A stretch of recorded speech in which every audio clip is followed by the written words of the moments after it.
Cameron, thank you for joining me this afternoon. How are you doing? I'm doing okay. Thanks for having me, Bruce. Yeah, you're out in New York now, I believe, correct? Yes. Right now I'm subletting a tiny little cottage in Peekskill, New York. Uh, we have inherited two cats that we renamed Sugar and Spice after the twinks on RuPaul's Drag Race. Nice, nice. I, I have to imagine, we've done a few of these interviews now for the series Life After the Bubble, but it's always interesting just especially for people who've kind of like moved out to like a lot of places are different from LO, but I imagine New York is especially just a different a change of scenery. Would I be correct in that? I've definitely been thinking a lot just about, I guess, what representation means to me as far as like living in Peekskill was important to me because like as a college student, I don't have a lot of money. So this is a much cheaper area than like anywhere in New York City, um, where I'm going to school right now. And at the same time, it's also one of the only communities in New York, and especially in like Westchester, which is just like upstate, but predominantly very wealthy and white and Jewish as a population, but this community is like predominantly Latina and Black. And nevertheless, it seems like structurally, as far as like the funding for the police department, the funding for the education systems, the lack of public transportation, like it seems like it's still reflecting a lot of the values of Lake Oswego, and even just like the cost of living here is circumstantially like about the same as New York, like New York City, where it's just like I think it's just making me further reevaluate like what predominantly white spaces really means. So I think it's very different from like Oswego, but at the same time, it's a lot of cultural mentalities that remain the same as far as like strong conservative and thus like white supremacist values. Interesting, interesting. Yeah, I was feel like that's kind of especially like going off to college. That kind of like seems to be like just a recurring theme, but also just from a perspective standpoint, I always think about this was like Oregon's reputation to the rest of the country versus I actually think about Portland and I think about basically everywhere outside of Portland, and it's like yeah, it just puts the especially when you talk about like white supremacist structure of society, it's like it puts the pervasiveness of it in perspective. But to that end though, like what yeah, so what years were you going to LO schools? I was going to LO schools for all 12 years of like my elementary school, middle school, high school experience. So I graduated in 2021. So if we do the math on that 12 years back, um, about like 2008, 2007, I went to kindergarten. I also went to preschool in Lake Oswego. So uh, I spent a lot of time there. And then after I graduated, I went to um, a little wacky boarding school in Western Massachusetts. And that was just kind of like for mainly financial reasons because all through living in LO, I was uh like one of the only like low income students and at least like the friend groups that I knew. So it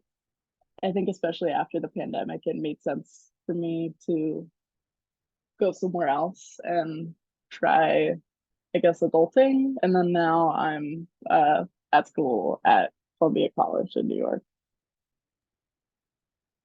Okay, okay. And can you just talk a little bit more about sort of like the LO school experience, just one in general, but then two, especially like in regards to race and just like identity as a whole. Yeah, for sure. I think now that I've had some distance from it, I both feel extremely distant from it, but also this like recurring theme of just like I guess like nightmares come back to me as far as like situations where um like I was in a predominantly Asian friend group and I'm part Asian, but I always remember feeling like and no matter what space I was, um as far as like being with that group or being the only like diverse kid in the class that I think a lot about like the Zora Neale Hurston quote where she says, like, I feel most colored when thrown against a sharp white background, as far as like painting a lot of my memories of Lake Oswego, as far as like whether it was like bringing my, like, this is kind of now like the stereotypical like Asian American experience, but like bringing in my like Japanese food for lunch and people telling me it was gross, or like some of my other friends who had monolid, more like slanted eyes, who would get made fun of even in like high school, where it, of course, there's like surface level uh, microaggressions or outright just like macroaggressions like that, but also it was just like teachers who would mock Asian students for like embracing this like model minority mentality or any number of things where it just felt like I was always forced to pick up labor that other either white teachers, white students, or people in general who felt complacent in the culture just didn't have to do. Yeah, let's talk a little bit more about that. You talk about we talked about a little bit offline, but just this idea of like just like the unpaid labor and the burden of the unpaid labor that often goes on students of color in these spaces. Yeah, I most recently have been thinking about like the amount of like experience that I now have as far as like student organizing or um like communication skills or whatever it might be, simply because of the like years and like hundreds of hours that went into like organizing the equity club at Lake Oswego with like two other students and the complete lack of guidance from administration and also teachers who were also supposed to like represent and help us um, put together a like one of the projects that we did was um, a presentation to the entire uh, high school faculty at Lake Oswego High School and also Lake Ridge High School on what DEI really means. I think that this was in my senior year, so we were working on it for probably about 2 months in late 2020, early 2021. And I remember how like we had to like just me and these two other students who were also seniors um, were tasked with creating a student-wide survey to survey like over 1,000 students, talking about their identities, their experience in the LO school systems, if they've experienced either like racial or gender based like violence or just like biases, and also like how their mental health is. Like it was just this full overarching survey and then present all of that data to teachers and faculty while also informing them what colorism was or what intersex means. So it was just like a lot of uh frankly unpaid like child work that also not to say that we were the experts on any of those things, but they considered our perspectives and opinions as facts and without even recognizing also the power dynamic of talking to your teachers and asking for feedback or telling them that they're not supporting their students as well as they should in regard to identity-based issues. And that was just one of like the many projects that they had us do where um, we didn't receive any financial support, any actual like outside third party um, consultation or any policy change related to changing school culture or just literally changing language in the high school constitution on like the main issue was that there's not really language that describes how like identity based violence or bullying is not bullying but hate crime, where that's just like one example, but also the numerous like dialogues that were formed in the community as a reaction of the 2020 resurgence of the Black Lives Matter movement, where I think that there was a lot more mobilization for young people, but that wasn't really sustained because of all this unpaid labor, which then resulted in now like a lot of like projects that I was involved in that I feel like have not really developed or have fizzled out, where like the the diversity, equity, and inclusion advisory board by the school board, like that in and of itself was extremely hectic and problematic regarding like a sexual predator who was on the board. So I think this a lot of there was a lot of attention towards hearing student voices without any policies or agendas that really made that accessible. And even more importantly, I think we discussed this earlier offline also, the idea that like bias training is somehow supplemental to policy change of like if we're talking about improving housing options so that way Lake Oswego becomes more accessible for people of different identities and backgrounds, you need to have like low income housing or divest from the police or even simply like make public spaces more accessible. Where it's like, I'm not seeing any of those developments as far as like DEI work other than like summits or random holiday events that feel very disjointed and also like entirely created by third party groups like Respond to Racism or LO for Love without actually requiring some kind of like recognition by the city other than a space to hold this event. Yeah, yeah. I always feel conflicted with some, especially with some of the student engagement, because on one hand, you know, you want to. I do think it's important. I know I definitely benefited from having certain people just like affirm and support me at that time doing things, and I think just in general, like these are like actually work that does need to be done, and you know, but also like you said, like it always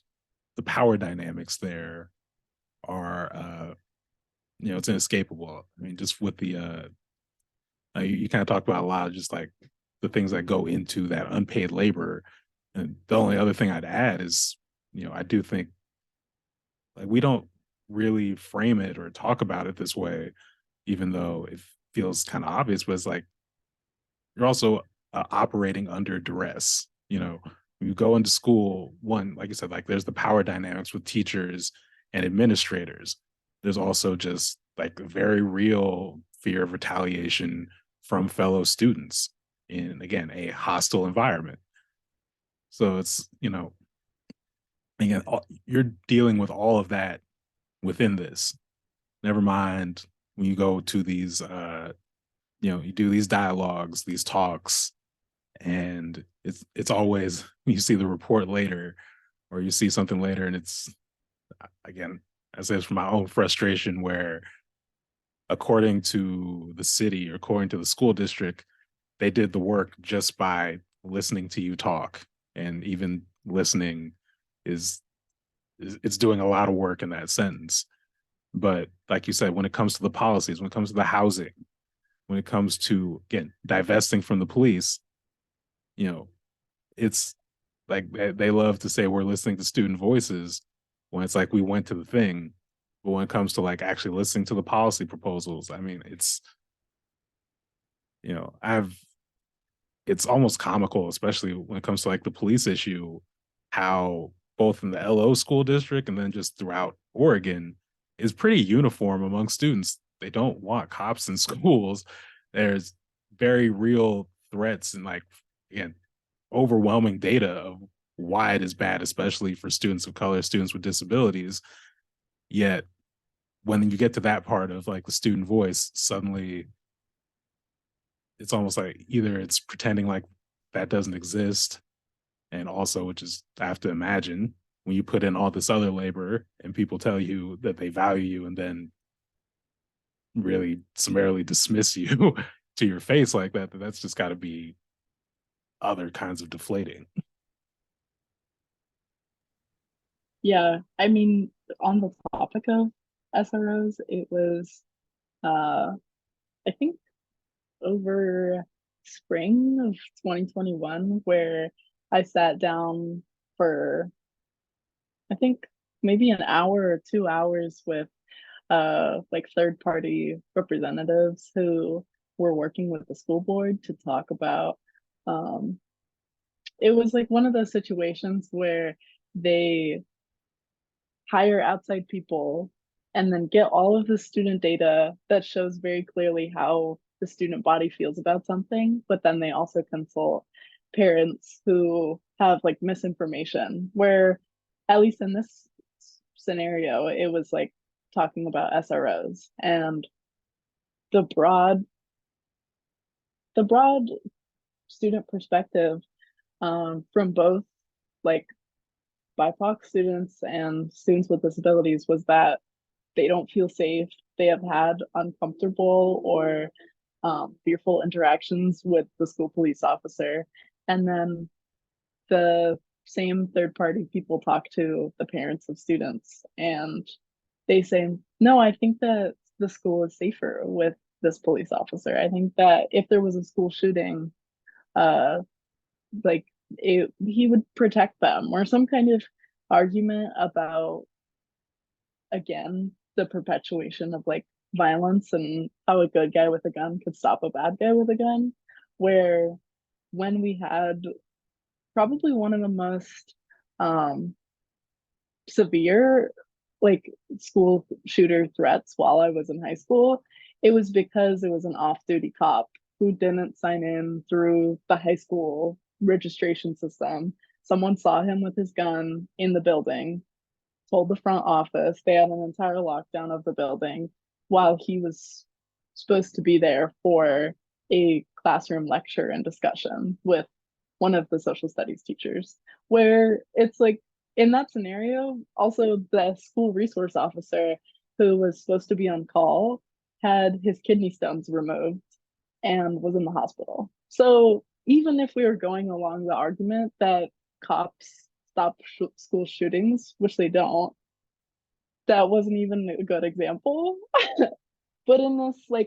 this hyper uh this like hyper vigilant scenario where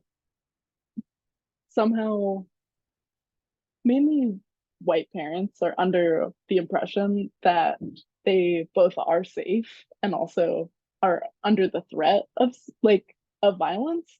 it seems like the school board just put together another task force and said, okay, we'll consider removing school resource officers now that we've collected information from actually hundreds of students across the district who said that they didn't support it, felt literally unsafe, under duress, and also at the same time were forced to continue to go to school in this like unsafe environment where it's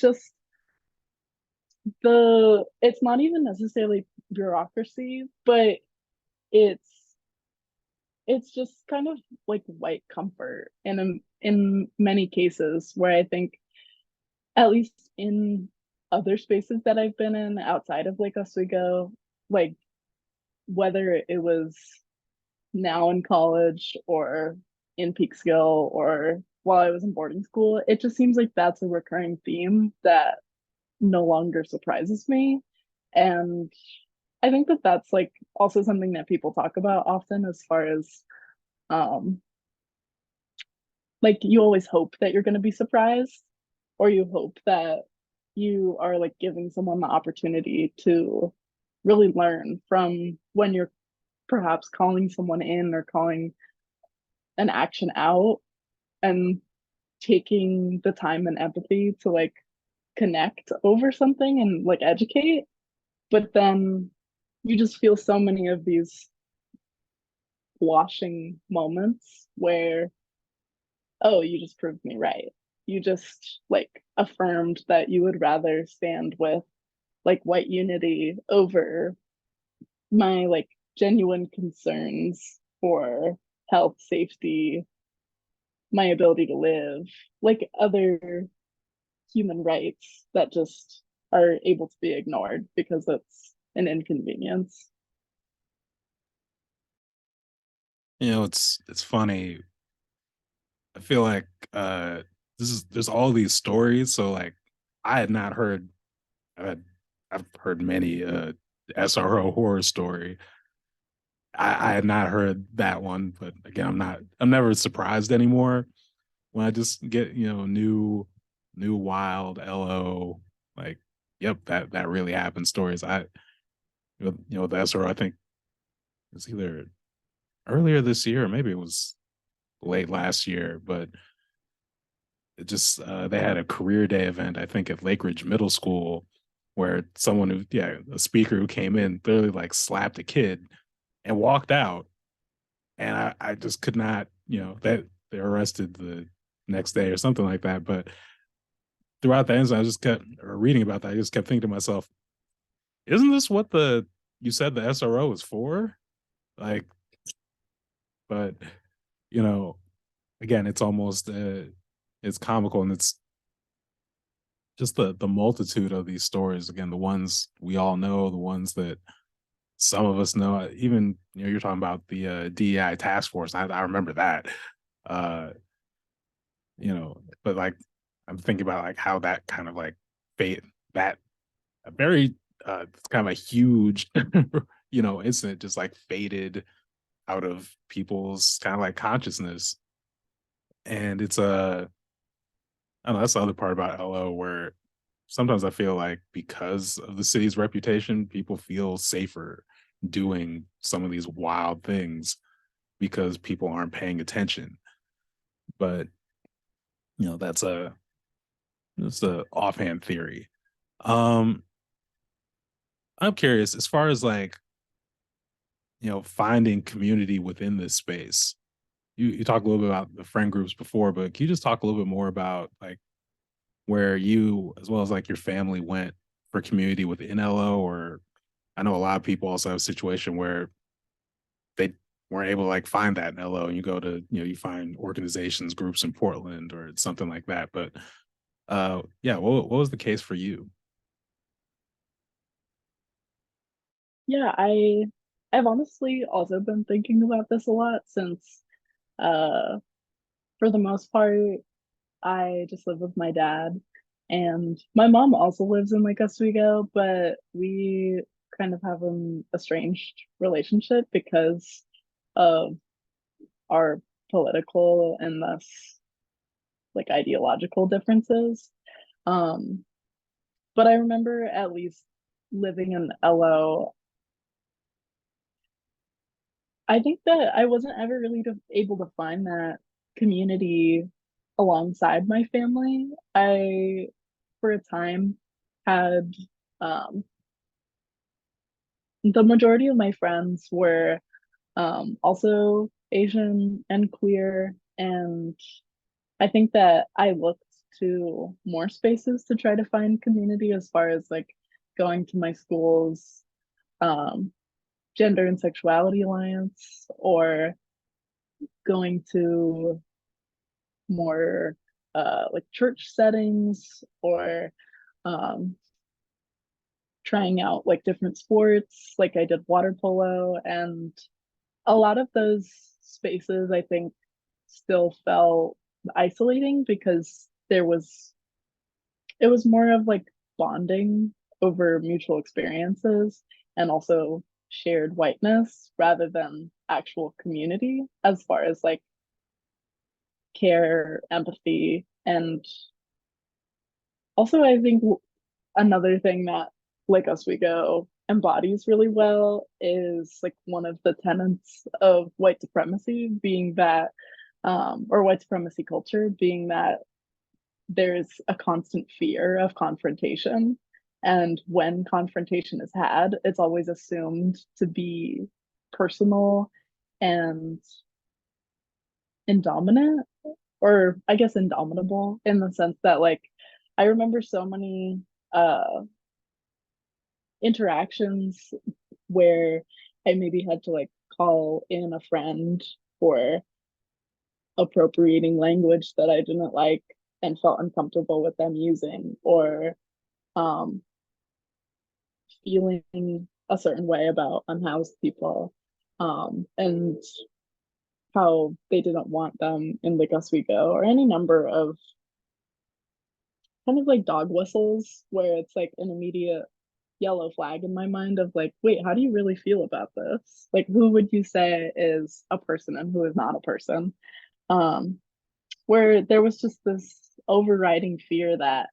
my communication and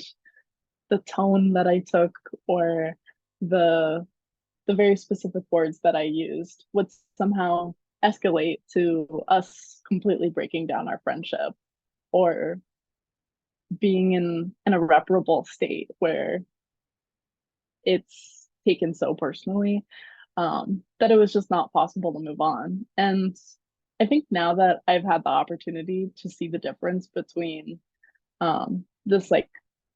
first type of friendship that I was talking about, as far as like bonding material, or just like friendship due to proximity, where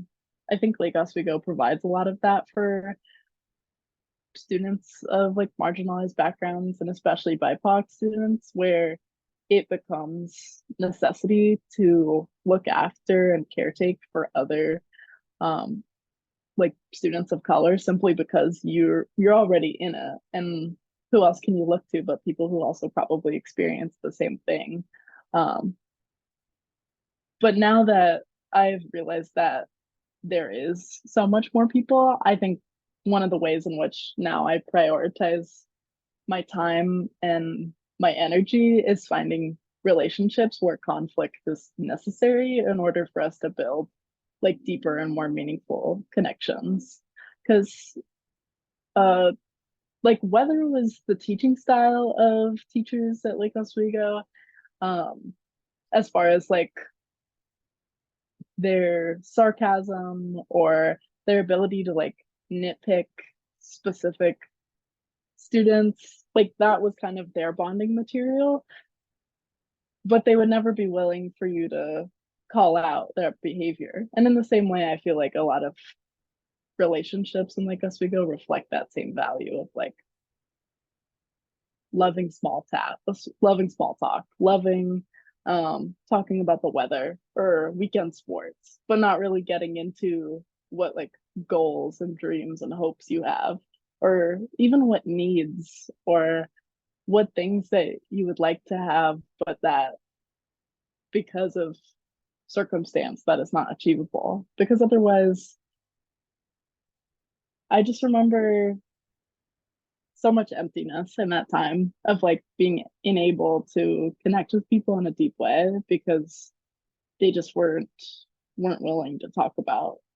I think, things that to them were not necessary for survival. Yeah, wow. Yeah, it's interesting, especially like that reflection on friendships and relationships. And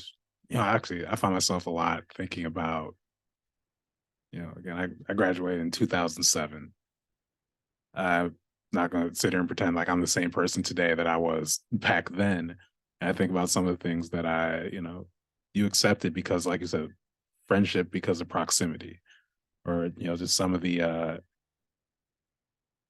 I don't know, even some of the I guess now we call it kind of like the debate me bro dynamics, where,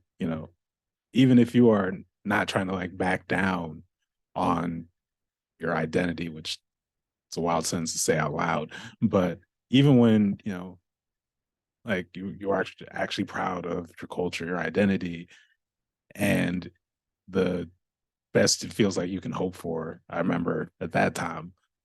in most of those LO spaces was just people who are, again, gonna, you know, friendly engage you in, again, debating about your own identity, debating about the value of your humanity. But, it's just a joke, or it's coming from a place of intellectual curiosity or whatever they say. And then, being 34 now and just, being around the city, or people actually, hearing about respond to racism and seeing this, and, that running to people like never to this day got the message that that actually was never okay. And having these very jarring interactions where, it's like, I don't know, people, yeah, you're having people basically like wrestle with, yeah, no, that wasn't cool. It's definitely not cool now. We're not going to do that. And I'm sorry if you don't understand, but again, we're not going to do that. It's like a lot of those. It's just very interesting, like seeing people I went to high school with now and having so many of those interactions. But I know for me at least, I think that's why writing was a big thing for me as far as processing. And you've done some writing, do writing for RTR, and we very much appreciate your contributions. But can you just talk a little bit about, I guess, what got you into writing, and like, do you feel like it was something that helped you process the experience? Yeah, absolutely. I think that my my writing, I think I started taking writing seriously as something that can help me with this more like internal processing and also like reflection and even healing when at the beginning of um, quarantine in April of 2020, I started doing a poetry like writing challenge every day where I like to set everything like I like that was probably the longest amount of time that I've ever been alone as far as like only living with my dad. Um school got out March 13th. It was snowing and uh also was an incredibly like windy, lightning, blustery day. So everyone was talking about how it was an apocalypse. We thought school was going to be out for 2 weeks. It was out for 47 days. And I just remember every single day, um, like right at dusk when the sky is beautiful in Oregon and it's like periwinkle and the trees are all shadowy, I would just sit on the floor in my living room and write a poem about my day or some topic. And none of them are good. And I suppose that that wasn't the point, but it was kind of the only time that I had taken for myself, probably in my entire junior year of high school, to actually think about what I was doing and process it. And although I think then I thought that I was a lot older than I was, or that I was more mature than what I was, it was still something that felt new and exciting. Um, but I just remember my junior year of LO being something that was so exhaustive, both because of the, I guess, the newfound invigoration towards like youth activism, as far as like realizing the possibility that I have a voice and that I could use it, but also reckoning with the fact that I was 16 and the school board, the city council, my principal at the time, my teachers, like, though they may have liked me as a person, they didn't respect me in a way where they were actually going to make a policy change other than um, write me like a letter of recommendation or sit down and have lunch with me or do any kind of nicety where it wasn't actually improving my quality of life or the students who came after me and their quality of life. Because I think while I was like the entire time I was at high school, um, they never added another mental health counselor. They never gave uh, any lecturing or education on um, mental health and how directly that is um, worsened by racism, homophobia, sexism, etc. And at the same time, there was this constant reassurance that mental health was something that they so prioritized in their functioning as like a college prep school. Meanwhile, their BIPOC students were more likely to um, be either searched or questioned by the school SRO, more likely to get in school detentions, more likely to get in school suspensions. Like the nature of the school system was always one that was carceral, even if for white students, they always talked about uh, the power of restorative justice, where I'm getting off track from how writing fits into that, but I guess the only way that I could think about it now is um, education has been a really important thing that has just given me the language to further think about where I came from and how common the characteristics of white supremacy culture lies in both our institutions as well as in a lot of the like nonprofit organizations or volunteer organizations that either attract youth or target youth. Um, yeah, and I think like just being someone who isn't a consumer but like a critical thinker as far as like returning to books that I read before.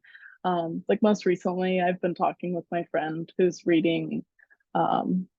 Ibram X. Kendi's How to Be an Anti-Racist after reading John McWhorter's Woke Racism. And we've just been talking about like, I guess what that means now that we're approaching these topics where we are more well read and able to also like synthesize and write about these things. Um,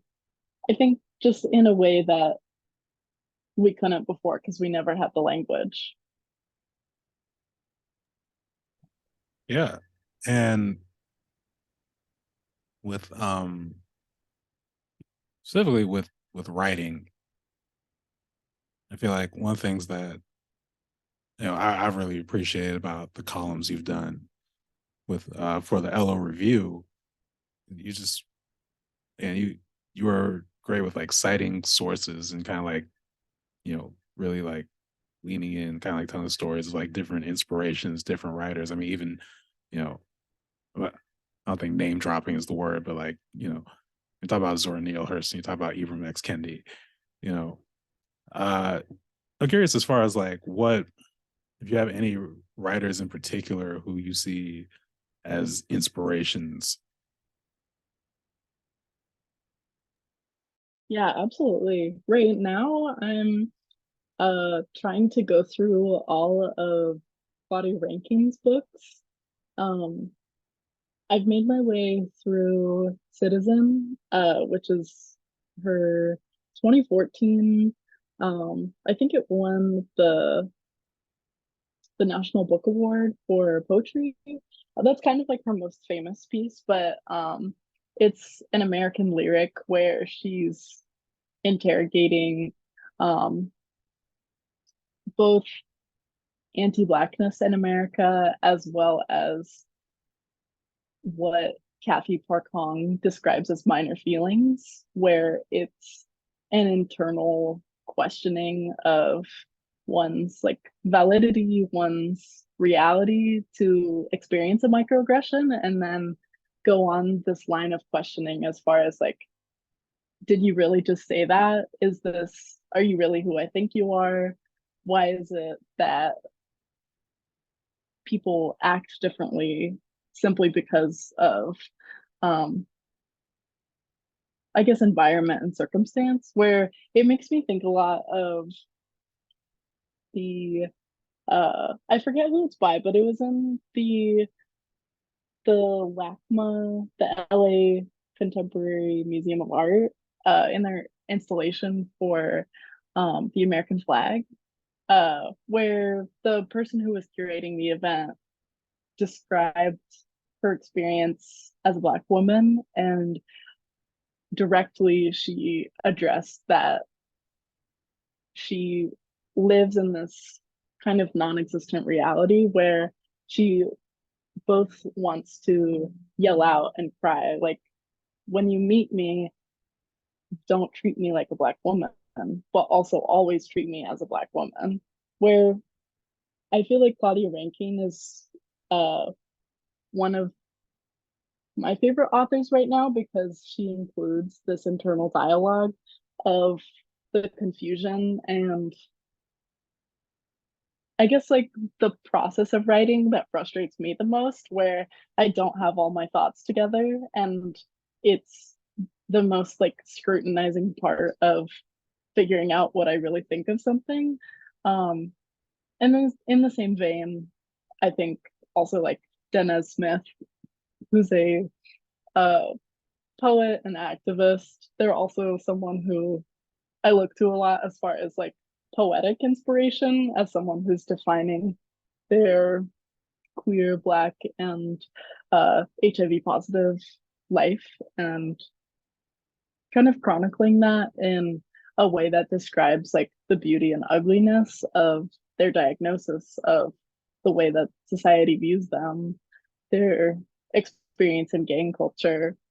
and a lot more external factors. While I think Claudia Rankine is someone who also in her own right as a poet and an essayist is incredibly lyrical, but much more on the side of like essayist and um, doing that introspective conversation that ultimately poses a lot of like risk as a writer, and especially as a writer of color and a Black writer, where I, at least right now, I'm reading her, I think, 2020 book, Just Us, where she's going up to random white men in airports and asking them about their white privilege. And it's like a very vulnerable and compromising position to do that and risk not only her own safety, but her integrity and kind of her personhood by even engaging in those types of conversations where someone could so easily either harm her or simply refuse her reality, where I feel like that's something that I've greatly avoided since like living in Lake Oswego. I have so many of those conversations where I could bring up any aspect of my identity and like as a queer person, as uh, a person of Asian descent, as a low income person, whatever it may be. And I know that there is always the possibility that someone could deny that reality. Where I don't think that Lake Oswego is necessarily a brave space, even if it advertises itself as a safe space. So that's who I'm reading right now. But um, I think that both Body Ranking and Danette Smith are brave voices I try to look up to a lot. Yeah, to that end, and admittedly, this project is like evolving as it happens. So in earlier interviews, I kind of took the tact of asking for advice for students, and I still do want to get that from you as well. But you know, again, kind of getting to that point of unpaid labor and the power dynamics, I think what would be really more instructive is like, do you have advice for the people doing this work or in these spaces, whether it be whether it be the grassroots groups or whether it be these like committees, teachers, but to actually like as opposed to how it's been, like when you talk about making things actually like brave spaces and like what that could actually look like. I guess what do you have any like suggestions for the people running these spaces to actually do that? Yeah, I've been reflecting on that as uh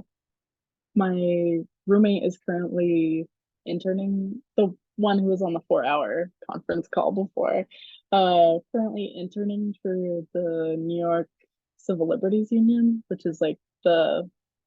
New York branch of the ACLU. Um, so like being in the non in him being in the nonprofit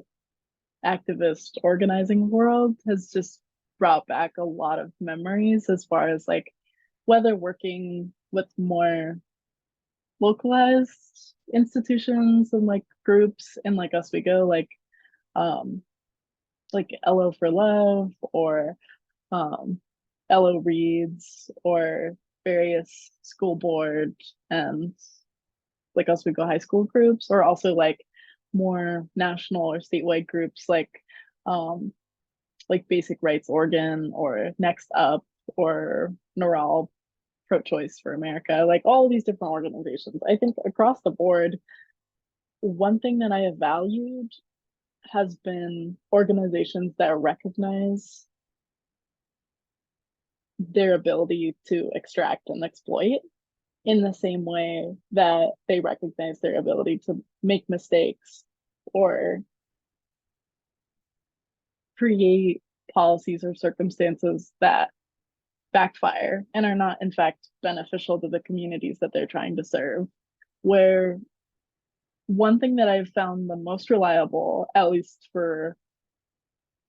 the immediate benefit of different groups of people, has been like re-emphasizing mutual aid and just like the importance of like as needed support when and where I could provide it. Whether that's like donating money if I have it or donating my time. Uh, but at the same time, there are like these larger institutional issues that take more than a few hours of volunteering to solve. And the organizations that recognize how they may embody the tenets of white supremacy culture and create more of these like bureaucratic processes, like for example, using Robert's rules in a meeting where you have a very clear hierarchy of who is speaking. It goes incredibly slowly. You have to wait until every single person's voice is heard before you can make a motion or before you can have some kind of action item. Where there have been so many 3 or 4 hour like parks advisory board meetings that I would go to in like Oswego where nothing would happen in an entire meeting just because we would be talking about land acquisitions for building a new swimming pool. Where I think that the the bureaucratic process in a lot of these organizations is in and of itself preventing the work from being done. Where if these organizations just recognize that the way in which they hold meetings or the way in which they facilitate conversation or how they always rely on some kind of hierarchy in order for processes to be done or things to be accomplished. Like that's one thing where I found it very helpful to have that insight of like what organizing can look like without hierarchical thinking. But at the same time, um, if I had to offer some kind of advice to students, I would be looking more so on the individual side of things because even though mental health was always prioritized and verbally mentioned, I never received information as what that looks like in my social justice activism or in my community organizing. As far as like self care is not just buying a face mask and like taking a bubble bath, but it's allowing yourself the time and space to process whatever traumatic experience you've had in this white supremacist society, or perhaps events that you've learned about. It's also the time and space to reflect and figure out how you can best support your community while also still taking that time for yourself. It's about restoration rather than burning out. It's also something that is a communal act because if you're someone who has to take on schoolwork, a sport, a job, experience bullying and harassment for your identity, and then also do youth volunteering and activism, you're going to be under a lot of stress and anxiety related to each and every one of those activities. And at least speaking from my experience, it didn't do me any good to also not have like school resources for like a counselor or not being medicated as far as like using SSRIs. Like these are things that eventually came, and I understand that they are often outside the scope of what students are able to access at this time. But I think students should allow themselves some grace because most of their situation is outside of their control as far as like where they live, how much money their family has, what they have access to. So take space for yourself and remember that you're not selfish or for healing and for doing what you need because at the end of the day you're still someone who is motivated enough to care about the social change that you want to see. So I would say that grace, time, and I think personhood are all important to validate. Yeah, I think that's a perfect capper. Yeah, Cameron, thank you again for taking the time this afternoon. Yeah, thank you so much, Bruce.